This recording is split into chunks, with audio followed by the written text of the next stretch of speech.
Good morning, afternoon, or evening, wherever you're at, ladies and gents. I am Kurojiri, your resident tinkerer and Medarotter, here and host of the Medarot News Network, to bring you all the latest developments and happenings with our favorite pet fighting robot series.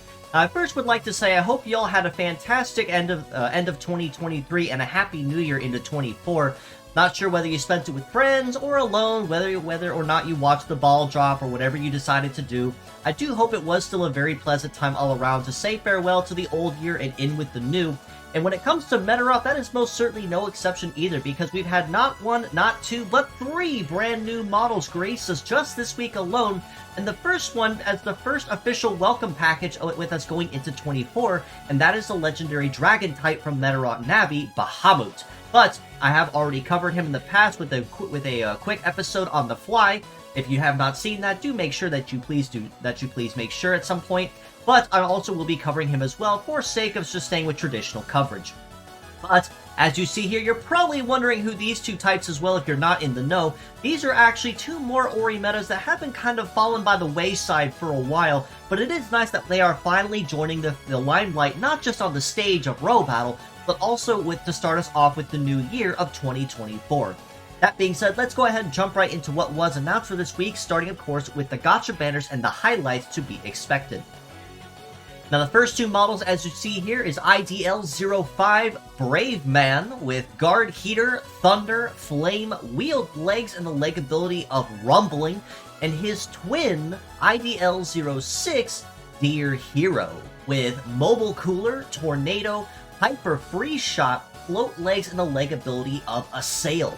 Now for those that are not quite in the know or not quite sure where these two models came from, Brave Man and Dear Hero were actually two of the original three Ori Meta winners from when the Medarot Reloaded manga first started going live and having chapters put out. So it is very nice to see these two after, what was it about? I think about 5 years, 4 or 5 years, I think, after when I went to go dig around for the original art earlier, prior to recording. So these two have been waiting a pretty hot minute to officially come around, and this is still missing the final member of that trio. But I will get to that when that coverage does come around. But all the same, it looks like this iconic duo is actually sporting a polarized twin dynamic, obviously, as you see here. Heat and cool, snow miser, hot and cold, fire and ice, however you want to nail it. These two are definitely going to be one in a pair if you do choose to go after them. And then, of course, as mentioned, we did also get a surprise spook from Bahamut, DRA-02 from Medarot Navi on New Year's Day officially, with a kit of Meteor, Double Flame, Biped Legs, and the leg ability of Adversity. So we're already off to a very solid start this year with the Gacha Banners and the new models that are joining the fray. And just for the sake of mentioning, I did mention with Bahamut how well synergized his kit was together, but it is also worth noting that Bahamut is also another fellow creation of Fujioka Kenki, which means it's already off to a fantastic start, and it's already ready to set the field ablaze anytime it's on the field in general.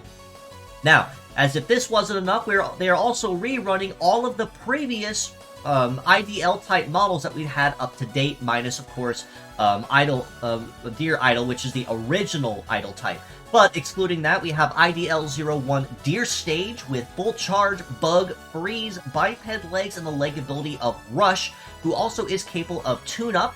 We also have IDL-02 Parms with Cybercore, Bug, Fire, Biped Legs, and the leg ability of Elusive, who is a Spotlight, which means that she is available pretty much at any time, and no matter what banner you pull from, you always have a shot at her. So, probably going to be the least of them that you're going to particularly be shooting for, in my personal opinion, because going for, say, Deer Stage or Cheerful Bunny or anyone else, you probably may or may not see her spook your Gacha Banners if you do find yourself lucky. On the topic of Cheerful Bunny, though, we do also have IDL-03 Cheerful Bunny with Hyper Crept, Charge Drain, Overcharge, Biped Legs, and the leg ability of Mirage. And then also kind of keeping up with how it was with the holiday season with the PvP skins, Cheerful Bunny 2 IDL04 will also be sticking around for about another week or so, with a kit of Precognition, Power Hammer, Overcharge, Biped Legs, and the leg ability of Brilliance. So if you have not already gone after Cheerful Bunny 2, or if you already have and got lucky with the month of December and the PvP skins, well, there you go, that's -1 off the list that you have to go after. Once again, just as a friendly reminder, Parms is a spotlight banner of these 4, so no real need to push for her banner specifically, as it's really just a boosted rate more than anything else, and really better spent investing your rubies elsewhere, and she may or may not end up spooking your polls in one term or another. Now, at the Fierce battles we have this week, we are going old OG again with the original 3 of the Select Trio and the Select Core, with TIR 0 Attack Tyranno, with Fire, Double Hammer, Biped Legs, and the leg ability of Straight. We have the Terra Sword type, PTL 0 Air Terra, with Radar Sight, Double Sword, Flight Legs, and the leg ability of Straight. And then last but not least, the Brachio Sword type, BRA 0 Land Brachio, with Anti-Air, Double Beam, Tank Legs, and the leg ability of Bullet Rain. Now, when these 3 models were first reunited, I guess I can call it, early on in Medarot S, there were a lot of reasons why, say, I would still prioritize Air Terra between all 3 of these, but they still had some fantastic parts. And of course, with different changes and different quality of life patches and so on, all 3 of them have had a lot of major changes and boosts to their kit that makes them all worth investing in their own right. That being said, though, I still would have to say that Air Terra is the MVP of the week in particular for these 3, primarily for the sense that Basic Sword, Radar Sight, and Flight Legs is really something you can't ever go wrong with if you do find yourself in need of it, especially given that they are all very conventional skills that have no major drawback or cooldown.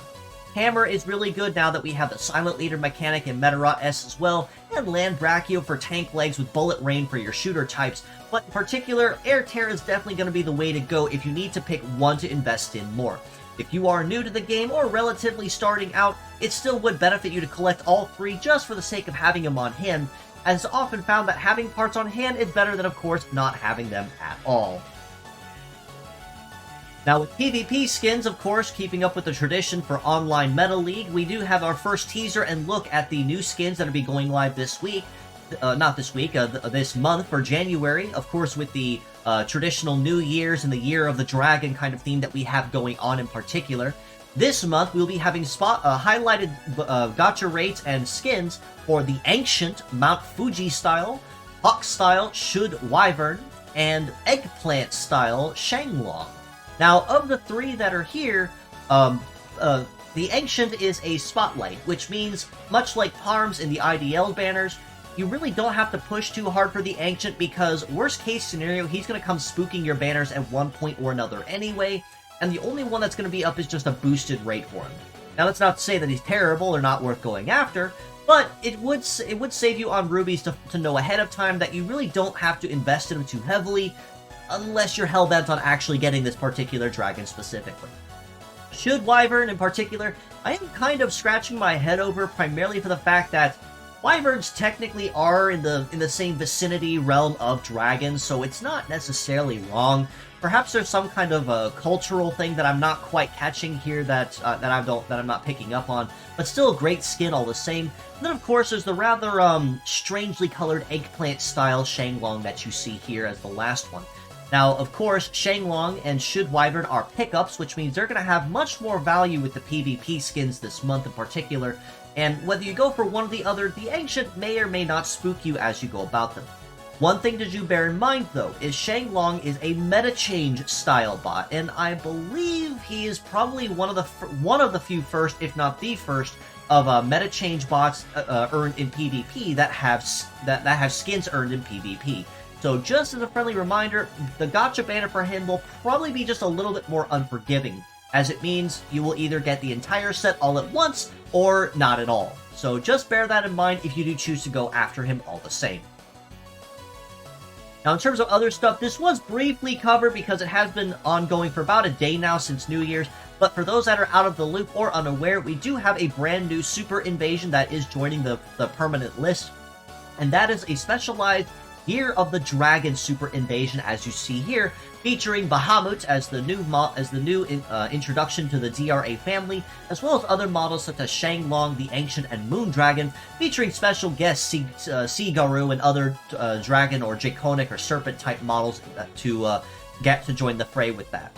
It was a very interesting Super Invasion. I was able to clear it decently easily, but just a fair warning for those that are not sure. Level 3 is a no melee and no shooting kit allowed, so do bear in mind you will have to build for passive aggression if you do choose to go after that. Now, in terms of New Year stuff starting this week, we do also have a limited daily dungeon, of course, highlighting with the New Year's theme as well, where you can challenge this one up to 3 times a day to earn other rewards such as extra resources, ruby shards, and other items that you might need to help top you off and keep you going, so that you can keep up to date with your resources and keeping your parts on the max. Again, you can challenge this up to 3 times a day, so do make sure that you participate and earn those every day that you log in, and add that to your usual daily quests.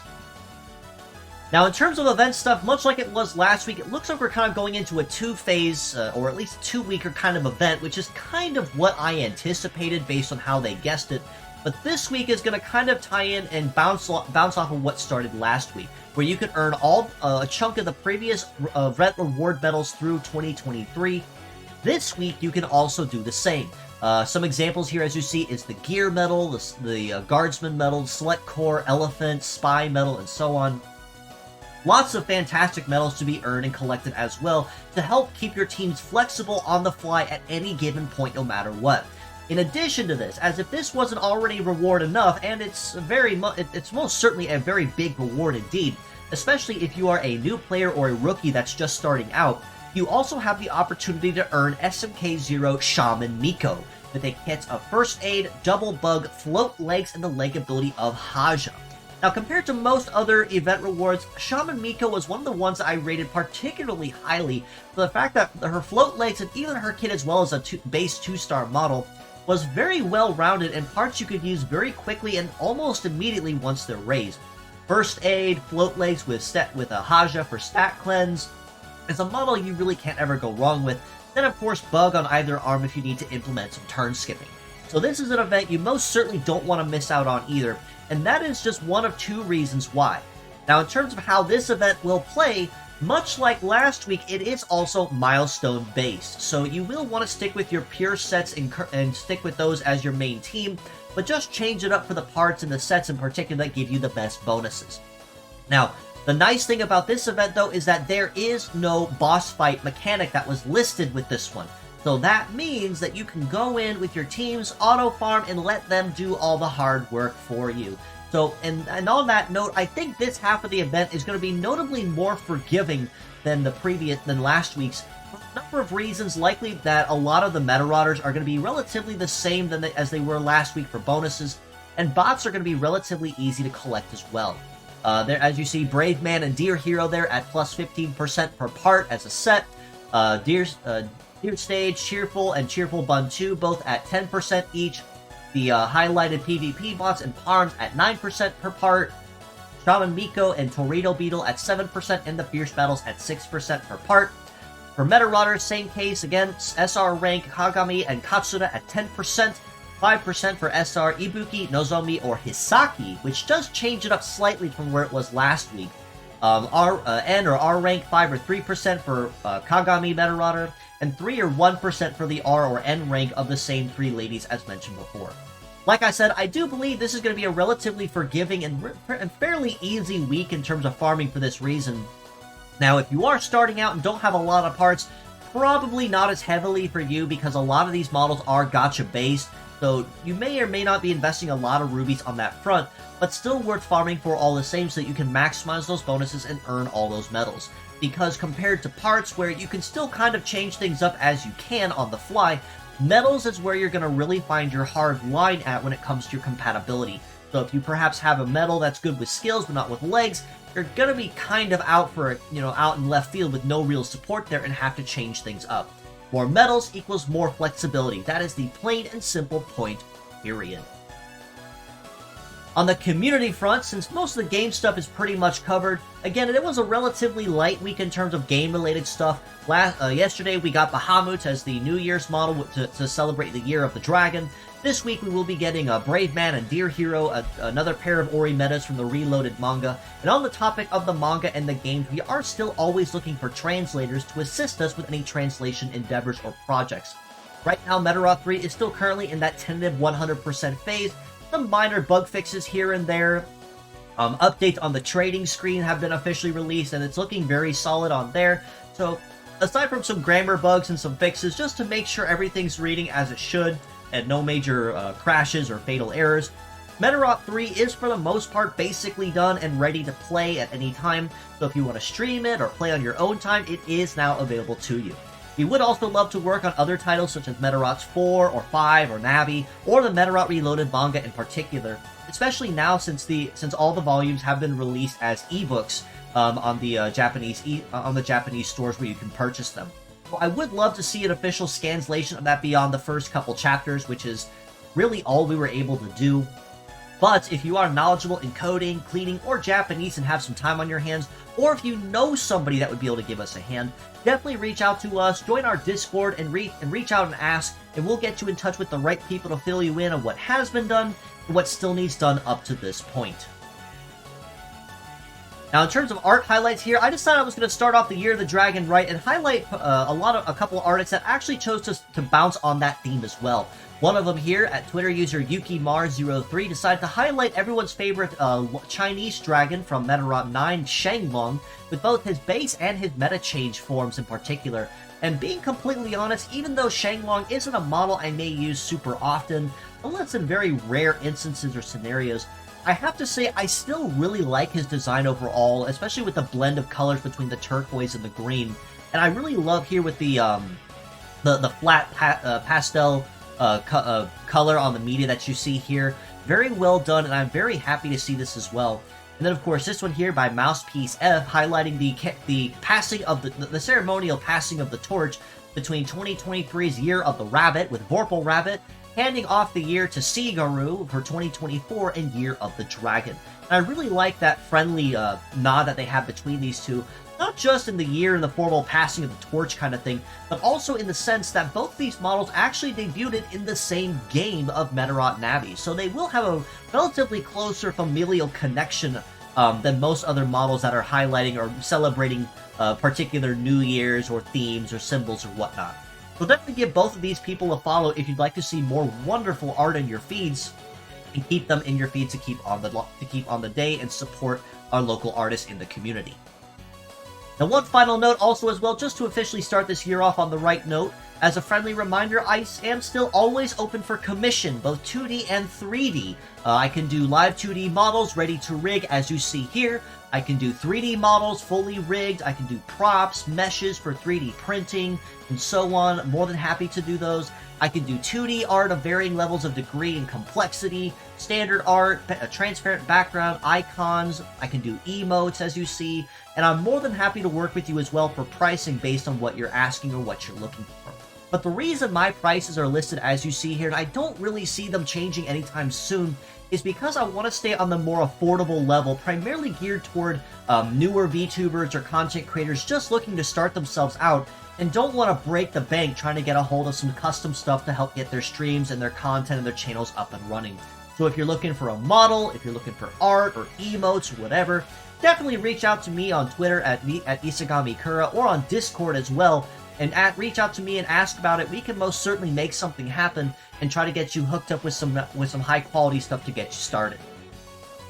But with all that being said, I do believe that covers everything for this week's episode. Like I said, it's a relatively light week in terms of new content and such, aside from Bahamut and the twin idol types that are also joining the game this week. I do highly suspect that they're probably going to keep things quiet through a chunk of January, primarily so they can start hyping up the game's 4th anniversary closer to the end of January and into early February.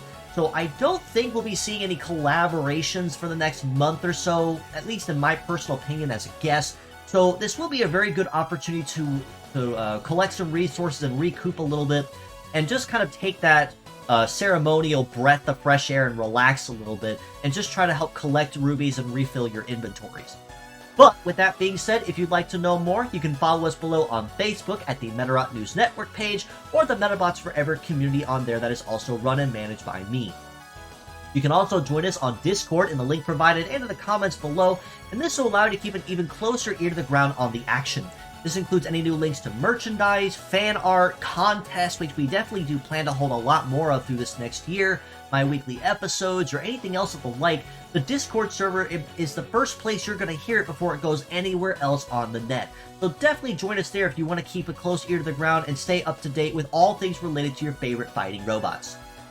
You can also reach out to me personally on Twitter at IsagameKura, so if you have any questions or feedback or comments, or even ideas on things I could cover in future videos, or things I should probably go back and look over a second time, definitely reach out to me and I can most certainly see what I can on getting back to you and making something happen. In addition to this, if you are a streamer, VTuber, or YouTuber and would love to collaborate sometime, whether that means having you here on my channel as a guest host, which there is always an empty seat here at the MNN for anybody interested, or if you'd like to have me stop in on your channel for a friendly chat, a friendly game, or anything of the like, definitely reach out to me and we can most certainly coordinate and try to make something happen in the future and try to coordinate a date, a time, and what exactly we're going to do. Lastly, do give these wonderful friends of mine and followers of the community as well, Twitter user Ki Cheng, and it might seem rather strange at first why I'm highlighting this one, but the reason I'm doing it is because they are the artists for both Brave Man and Dear Hero, who, as an additional addendum to those two, made it very clear that they were supposed to be basically the male equivalents of Dear Stage and Parms, which is kind of expected and relatively obvious to guess based on their designs, their aesthetics, and how they were put together. But definitely follow Ki Cheng as well to support them as the artist for those two, now that their models are officially being introduced in Medarot S. Now this one here, my Twitter user Sunny VTuber, or my friend Sunny, is a relatively new VTuber who just debuted on New Year, so just yesterday actually on their channel, and I was actually helping them in the previous month of December leading up to New Year, helping set up their server and everything for the community. So a very good friend of mine, very bubbly, happy, very good, positive energy. And also want to highlight they are not a NSFW or an adults-only stream. They welcome anybody and everybody that is welcome, just as, of course, if you follow the rules. So do be respectful, give her a follow and support here from the Medarot community as well, and help watch her growth as she does officially start her journey as a VTuber. But with all that being said, as always, I do appreciate you all for stopping by just as you always do. And until next time, this is your host, Kura Isagami of the Medarot News Network, signing out.